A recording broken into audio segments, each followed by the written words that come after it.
Bom dia a todos, sejam todos muito bem-vindos a esta manhã de reflexão. Hoje nós vamos conversar e refletir em conjunto sobre fora da caridade não há salvação. Então, antes disso, vamos elevar nossos pensamentos, vamos fazer uma prece para nos harmonizarmos, sintonizarmos com essa espiritualidade amiga, com os benfeitores, com os missionários do Cristo que aqui estão para nos auxiliar nessa jornada. Então vamos sublimando os nossos melhores sentimentos e pensamentos de amor, de paz, tolerância, amorosidade. Colocar na nossa tela mental o Cristo, esse irmão mais velho, que caminha conosco, que nos convida a todo momento para segui-lo, que nos deixa claro a todo instante que não estamos só, que basta caminhar com ele. E nesse sentimento, nessa vibração, oremos por todos nós, por aqueles que nos são caros, pelos nossos familiares, e por aqueles que talvez ainda não sejam tão caros, mas que em breve os amaremos e teremos a noção exata do que é ser família universal, de que esse irmão mais velho é de todos nós e que somos todos uma só família. Que nos sintamos amparados, abençoados e fortalecidos, pois nunca estamos sós. Que assim seja. E é nessa sensação gostosa que é conversar com o Cristo, que é orar, vamos conversar sobre caridade, conversar sobre essa máxima, sobre essa lei de Deus, fora da caridade não há salvação. E para isso, vamos navegar no Evangelho segundo o Espiritismo, nas obras de Emmanuel, para melhor compreender o que quer dizer caridade, o que quer dizer salvação. Às vezes a gente fala em caridade e logo pensa, eu sei o que é como entendia Jesus, né? A 886 do Livro dos Espíritos, a benevolência, a indulgência e o perdão. Mas vejam como a entendia Jesus.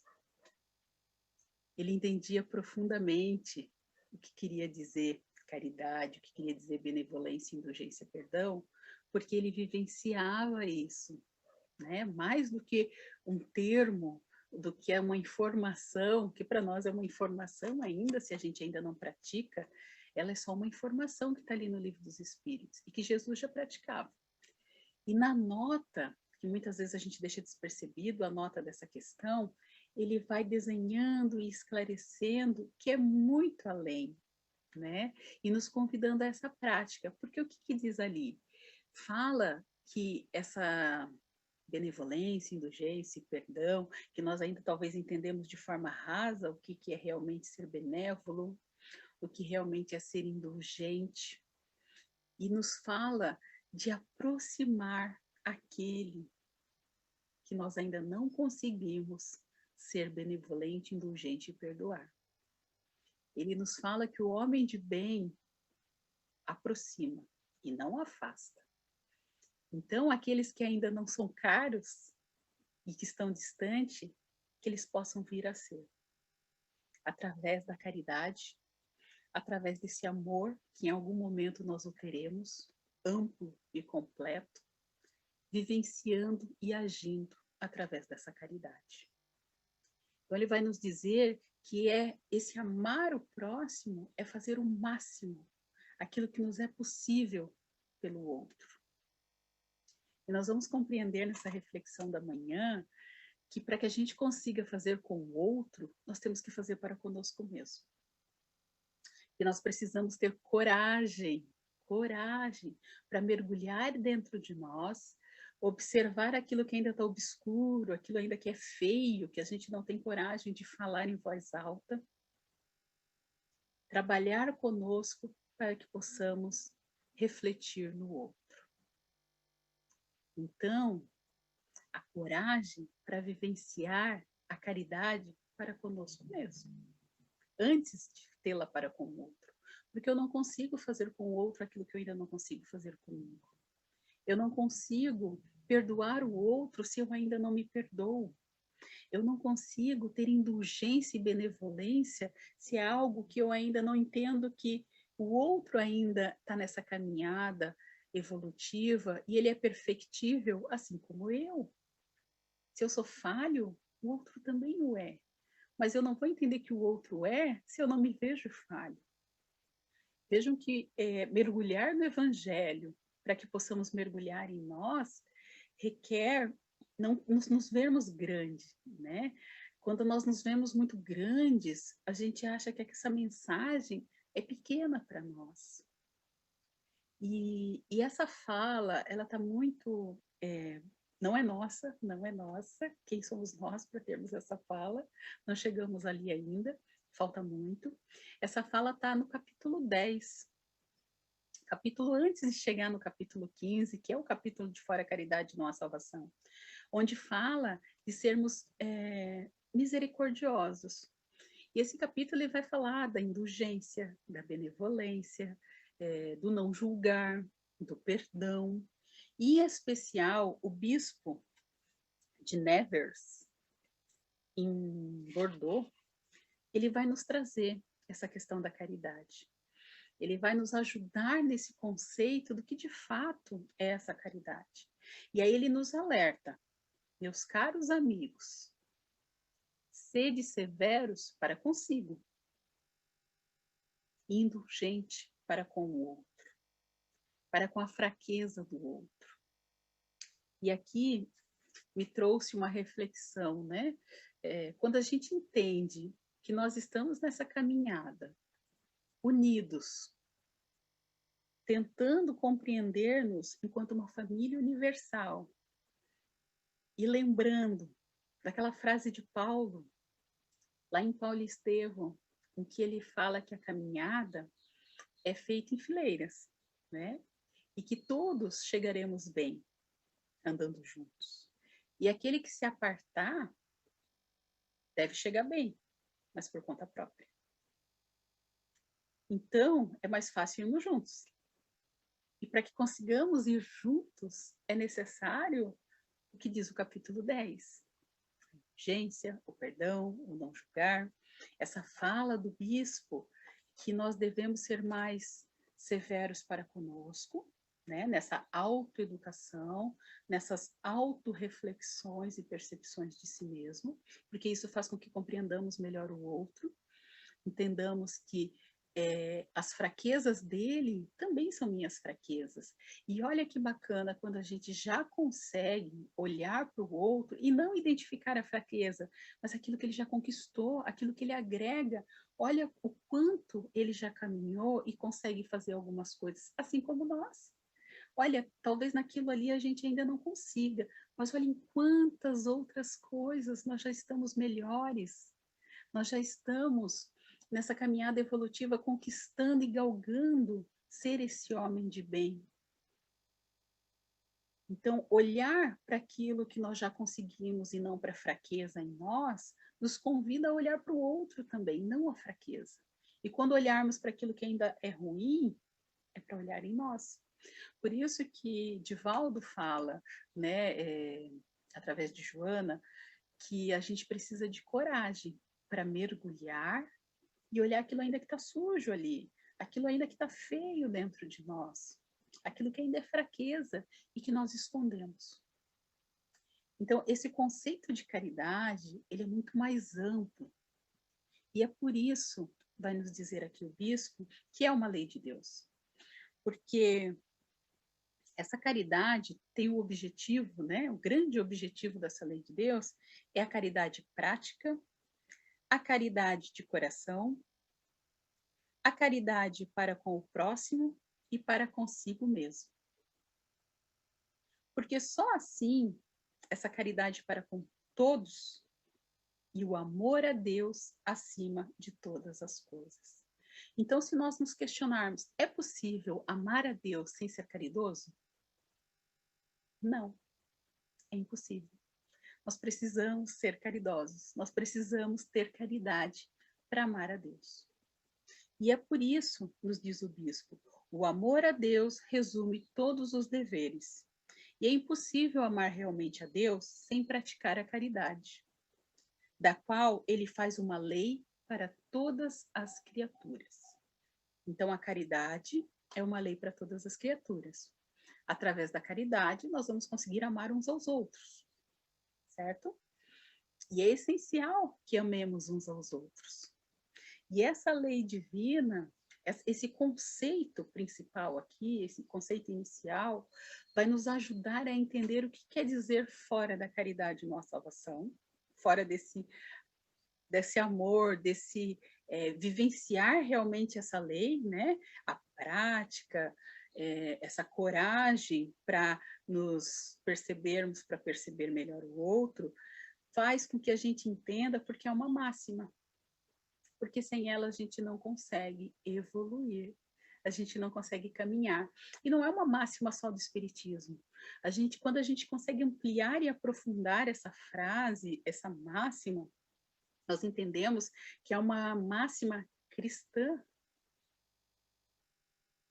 Por isso que não cabe mais aquela antiga compreensão de que fora da igreja não há salvação, que fora da verdade não há salvação.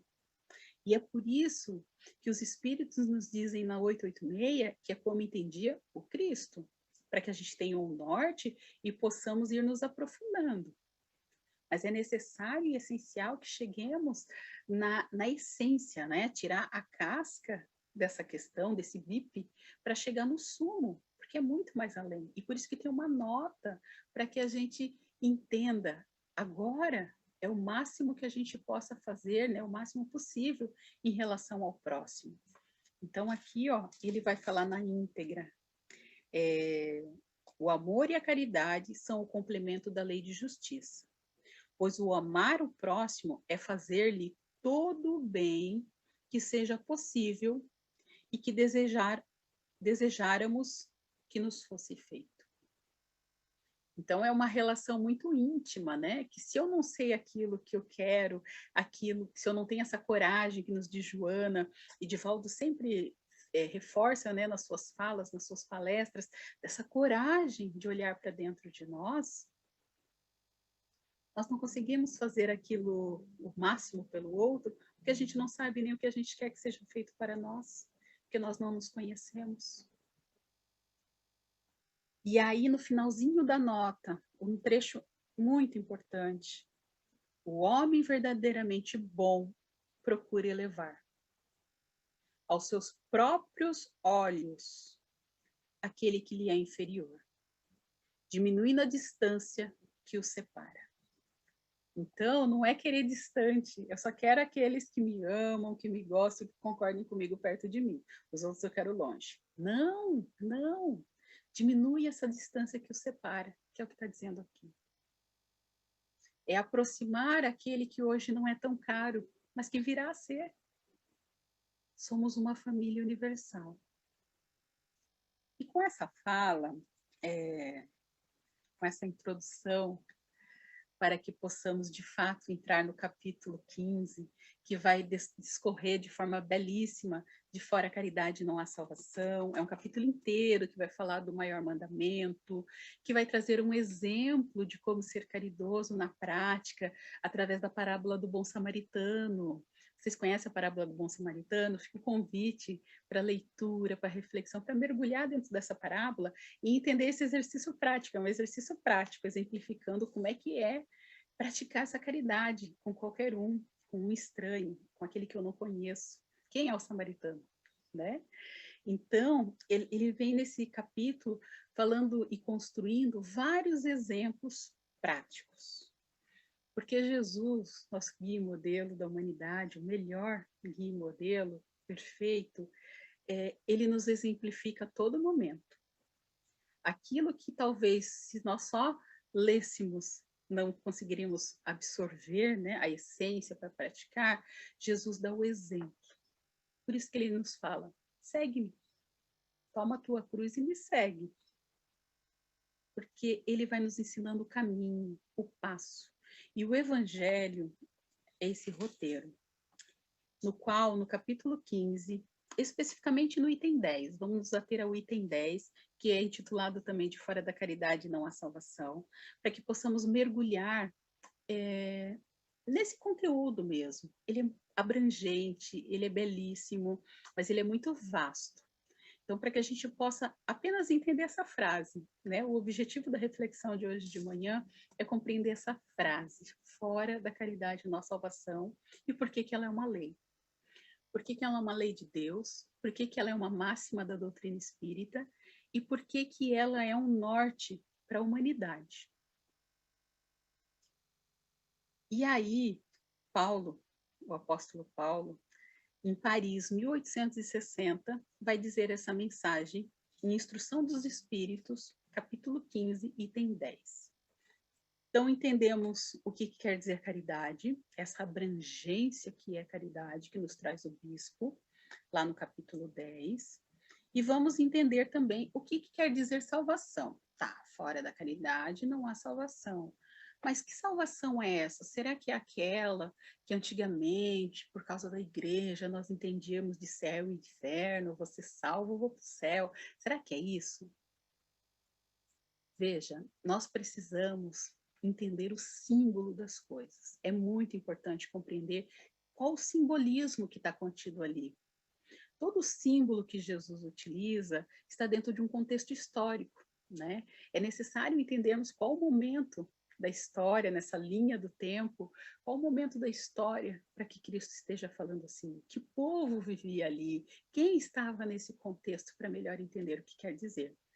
E quando se diz fora da caridade não há salvação, nos recorremos a essa obra maravilhosa, O Consolador, de Chico por Emmanuel, na questão 225, 225 de O Consolador, que vai nos dizer o que é salvação. E nós vamos compreender ali que salvação é autoiluminação. Então, fora da caridade não há autoiluminação. Nós não conseguimos nos auto-iluminar se não tivermos caridade, se não praticarmos a caridade. Porque a caridade é um convite à ação. A caridade é algo que nós devemos exercitar, praticar. Não é um estado de espírito, né? Eu sou caridoso, sabe? É além, é aprofundar. Por isso que quando a 886 fala, né, como entendia Jesus, nossa, mas era Jesus que entendia aquilo ali, profundamente. Ele caminhava aquilo ali, ele respirava aquilo ali, porque ele é a personificação da caridade, né? Em todas as passagens, em todos os relatos, Jesus é a caridade. Por isso que ele é o exemplo para a gente seguir. Ele é o exemplo para que a gente entenda como é que se faz para ser caridoso, como é que é para agir de forma caridosa. Vai ficando mais claro e mais fazendo sentido para nós, não é? Quando a gente vai fazendo essa caminhada, essa construção e ligando os pontos, né? Porque senão fica, é uma máxima e a gente sai repetindo a máxima. Fora da caridade não salvação, fora da caridade não salvação. Mas o que quer dizer isso? É importante que a gente entenda a frase, o contexto, antes de mergulharmos no todo. A caminhada é um passinho de cada vez. E é importante que a gente entenda cada passo. A beleza do aprendizado está no percurso, não no caminho, né? Essa caminhada evolutiva, cada trechinho é o aprendizado e a beleza. Que às vezes é o caminho, na verdade, né? Porque às vezes a gente se preocupa muito com o destino e esquece do primeiro passo. Então é um passinho de cada vez, é um trechinho de cada vez, até mesmo na frase. Então, Paulo vai nos dizer sobre a caridade no item 10.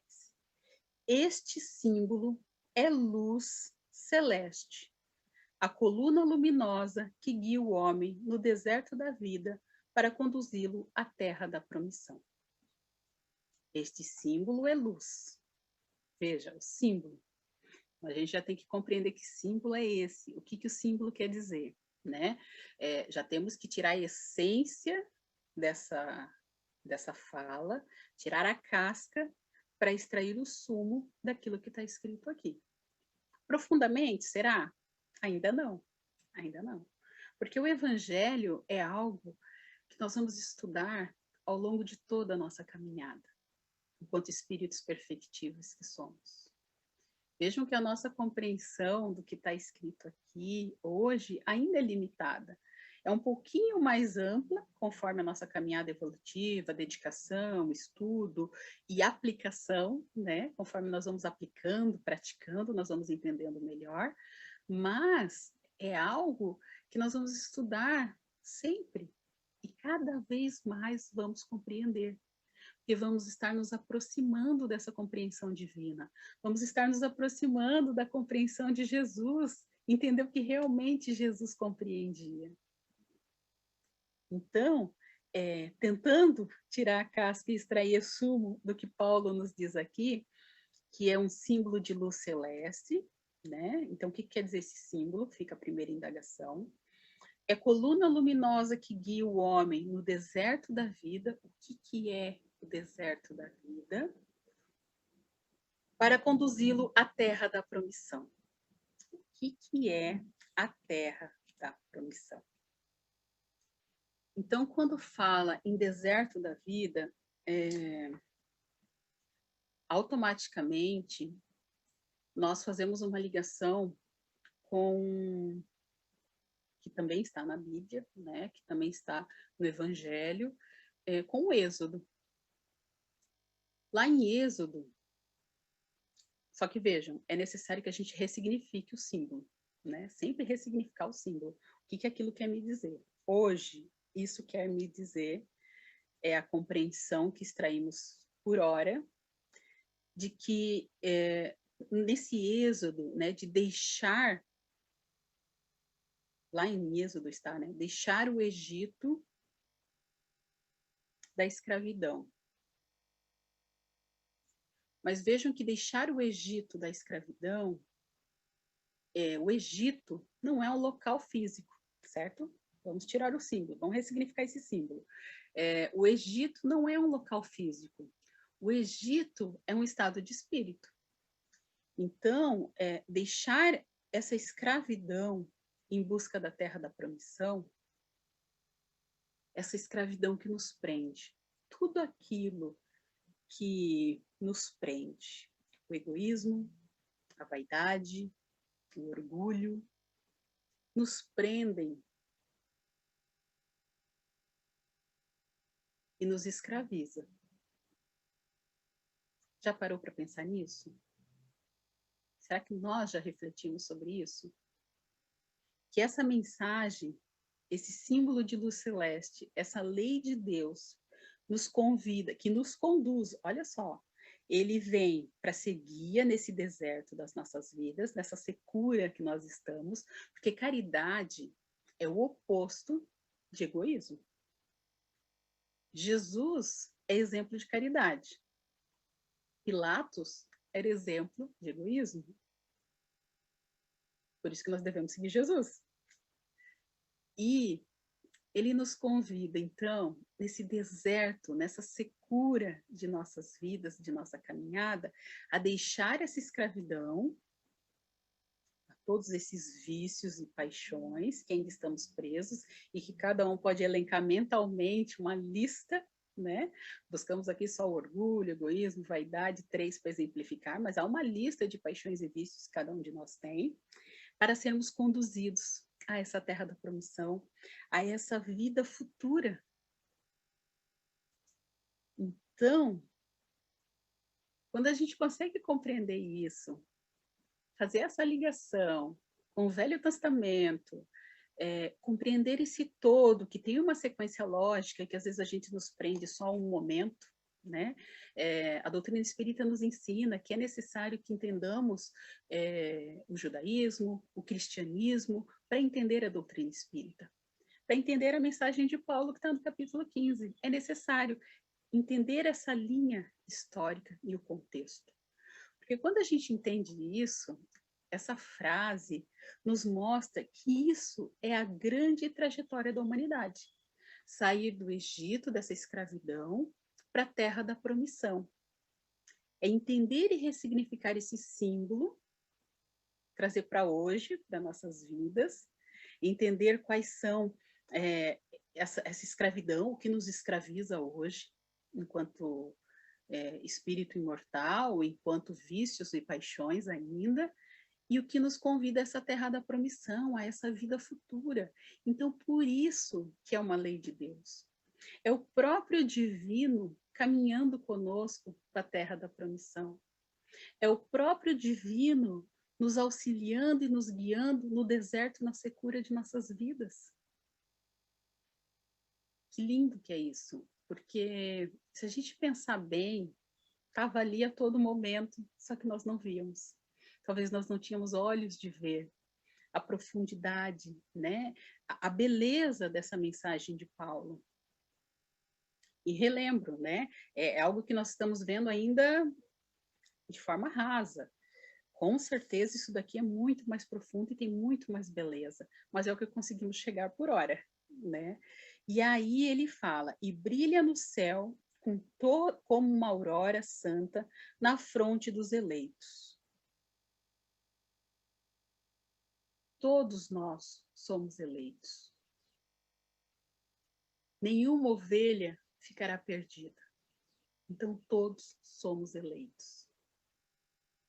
E repito, não estamos só. Isso é muito importante para que a gente entenda o nosso contexto enquanto humanidade, enquanto espírito imortal, enquanto aquele que precisa, veja, né, Paulo nesse capítulo vai falar da necessidade da caridade, necessidade, né? Então, enquanto aquele que precisa praticar a caridade para se auto-iluminar e que precisa ter coragem para praticar consigo mesmo primeiro, para conseguir praticar com o outro. Paulo vai citar Coríntios de forma belíssima, belíssima.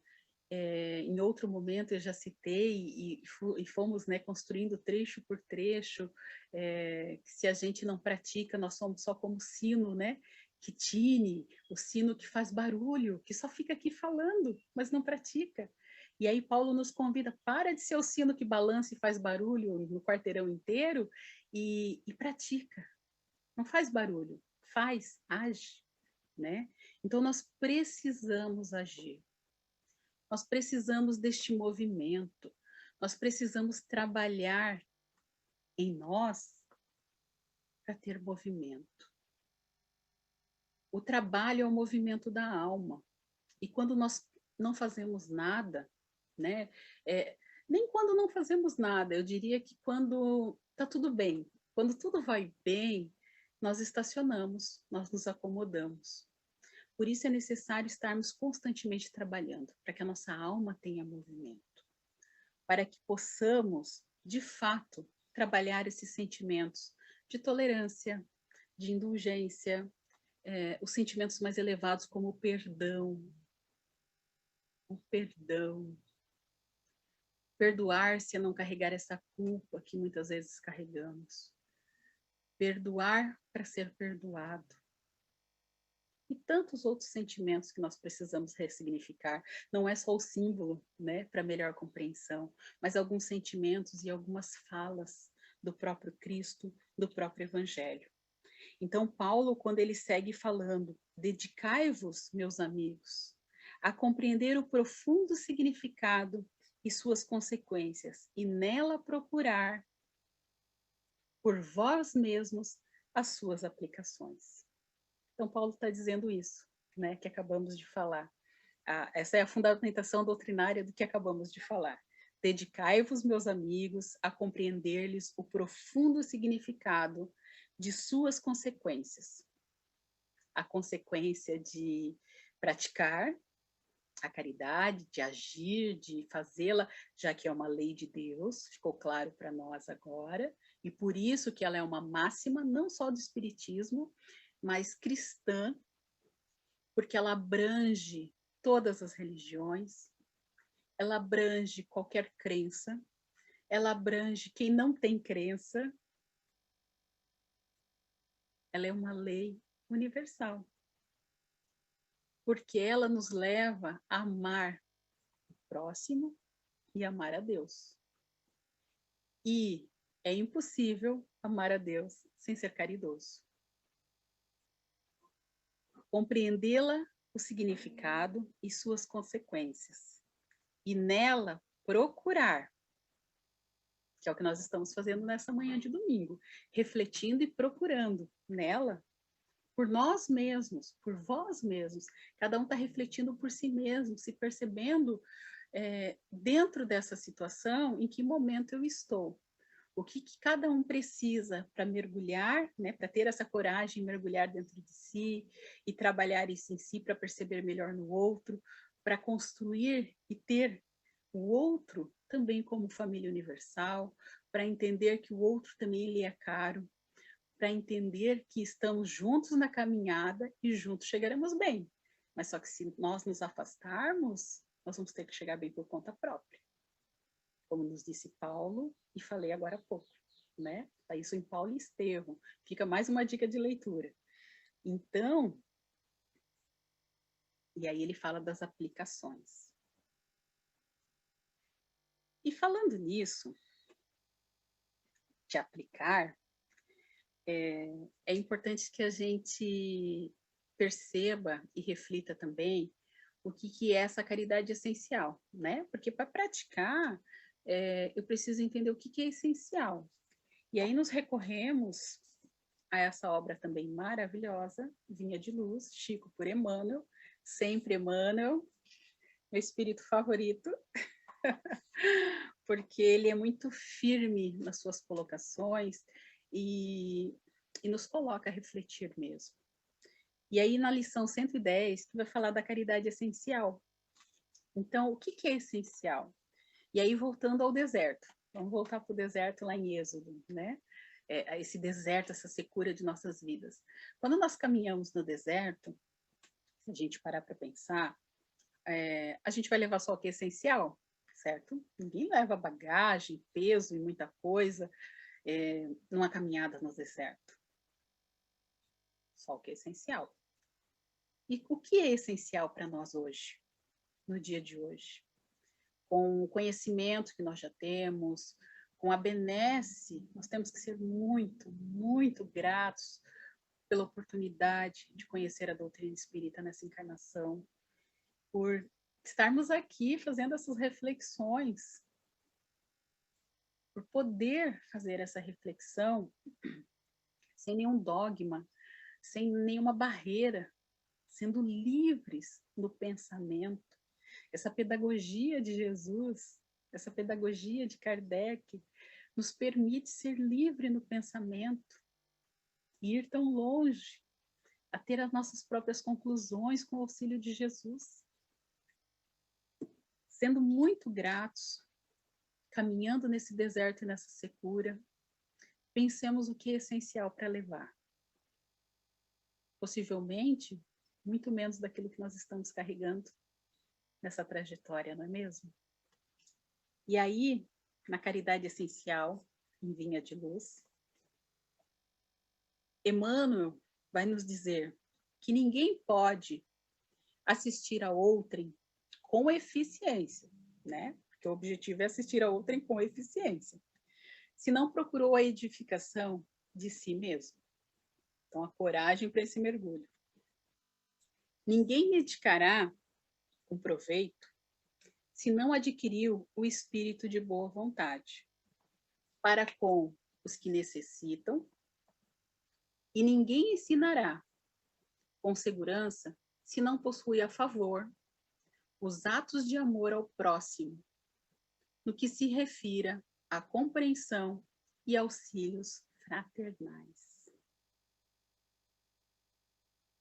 Então, a sincera disposição de servir com Jesus são atividades sagradas e indiscutíveis. E aí ele reforça: pratiquemos a caridade essencial. Então, o que é essa caridade essencial para nós hoje? Nesse momento tão especial em que estamos no amanhecer de uma nova era, nos primeiros segundos, né, de um planeta de regeneração, em que estamos sendo convidados a todo momento, a todo instante, onde quer que olhemos e tenhamos olhos de ver, lógico, essa sensibilidade que está em nós, temos o divino em nós, então, para onde quer que olhemos, estamos sendo convidados ao bem. Estamos sendo convidados a um olhar diferente, uma atitude diferente e agir moralmente diferente. Porque vejam, essa lição, fora da caridade e nossa salvação, essa máxima é um ensinamento moral. Esse convite à ação é para que melhoremos moralmente. Por isso que essa trajetória da humanidade, né, é o divino conosco nessa trajetória da humanidade, de sair da escravidão, né, do Egito da escravidão, para a terra de promissão. Então, nós estamos sendo convidados claramente a sintonizarmos com o bem, a sintonizarmos com um planeta de regeneração. Estamos sendo convocados, talvez até mais do que convidados, convocados a, de fato, caminhar com o Cristo. O momento é este, porque senão nós seremos deixados para trás. Nós seremos aqueles que terão a responsabilidade de sozinhos chegar bem. Estaremos sintonizados a um planeta de prova e expiação e estacionados, sem querer seguir adiante. E nós somos fadados à perfeição. Somos fadados ao bem. A lei de progresso nos arrasta. Então, por que estacionar? Por que não trabalhar isso em nós para que possamos caminhar e sintonizar com essa nova mudança, com esse planeta de regeneração? E aí Emmanuel nos fala, repito, pratiquemos a caridade essencial. Trata-se de caridade de pensarmos, falarmos e agirmos segundo os ensinamentos do Mestre Divino, no Evangelho. É a caridade de vivermos verdadeiramente nele, para que ele viva em nós. Tem coisa mais bonita do que essa frase, né? Vivermos nele, para que ele de fato viva em nós. Porque do contrário,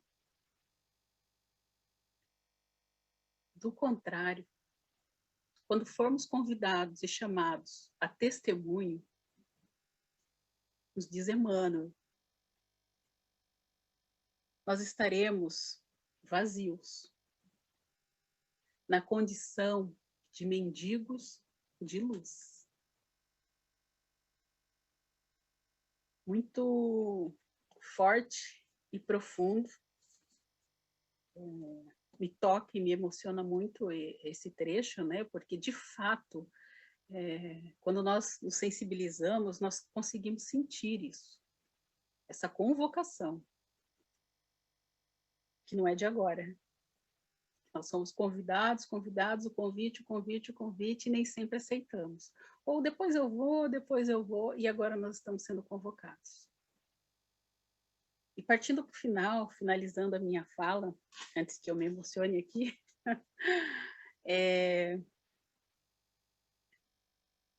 até perdi o rumo. Paulo vai falar que, finalizando ali, né, o item 10 do capítulo 15, fica o convite para leitura, para reflexão, para mergulho íntimo em todo o capítulo 15, porque ele é belíssimo, ele é belíssimo. E aí ele vai falar, finalizando esse trecho, que vós os reconheceis, né, os apóstolos do Cristo, aqueles que seguem e caminham com o Cristo, não são mais só seguidores, caminham com o Cristo, porque são cartas vivas, não são só aqueles que ficam falando suas mensagens, né? Mas são cartas vivas, são exemplos daquilo que o Evangelho, que o Cristo nos ensinou, porque ele já exercita, já pratica e já age como, para que quando alguém o olha, vê em ação, em atividade, aquilo que está aqui em símbolos, aquilo que está aqui escrito. Vós os reconheceis pelo perfume de caridade que espalham ao seu redor. Pelo perfume de caridade que espalham ao seu redor. Que perfume é esse? Perfume da fé, perfume da amorosidade, perfume da compreensão. O perfume que se espalha, como diz, vou pegar aqui para não falar equivocadamente, Paulo, em 2 Coríntios, isso está em 2 Coríntios. Nós, os cristãos, somos o bom perfume do Cristo. Porque é fácil reconhecer alguém que caminha na caridade. O rastro que ele deixa de perfume. Então, Paulo vai falar aqui, né, nessa instrução dos Espíritos, no item 10 do capítulo 15, que nós vamos nos reconhecer por esse perfume, né, que é reconhecido aquele que pratica caridade pelo perfume. E em 2 Coríntios ele vai falar também pelo rastro de perfume, de felicidade, de amor, de fé. Esse é o perfume. Porque Jesus é o perfume, né? Em sua ação, nas suas parábolas, ele deixa esse perfume, esse rastro de amor. E que quando nos permitirmos viver nele, para que ele vive em nós, nos perfumamos também. E é fácil, né? Porque é fácil reconhecer, como ele diz, porque aquele que oferece flores sempre fica, ou rosas, sempre fica com o perfume nas mãos. Então, ser caridoso, agir na caridade, vai nos levar, sim, a essa autoiluminação. Por isso que é uma lei de Deus, por isso que é uma máxima cristã, por isso que é uma máxima da doutrina espírita. E com esse perfume, com essas reflexões, com esse convite a nos aprofundarmos nesses símbolos, nessas mensagens e, principalmente, trazer o Cristo para junto de nós, para que Ele vive em nós. E quando sermos, né, convidados ao testemunho, não estarmos vazios. Esse é o convite à reflexão de hoje. Então, vamos fazer a nossa prece. O nosso tempo está se esgotando. Mais uma vez, sendo eternamente gratos pelo dia de hoje, por essa oportunidade, por termos esse irmão mais velho tão juntinho, tão pertinho de nós. A Deus, nosso Pai misericordioso, que nos ama, que nos ampara e que confia em nós. Sejamos gratos por tudo isso, por todo o amparo, que possamos aceitar, de fato, essa convocação amorosa, para agir, para praticar o bem, para nos olharmos uns aos outros como irmãos de fato que o somos. Que o Pai de amor e bondade ilumine e abençoe a todos nós. Despeça-nos no seu amor, que assim seja. Muito obrigada a todos pela companhia nessa manhã de domingo, que todos tenham um domingo abençoado, de muita paz, de muito amor e de muita luz. Muito obrigada. Fiquem bem.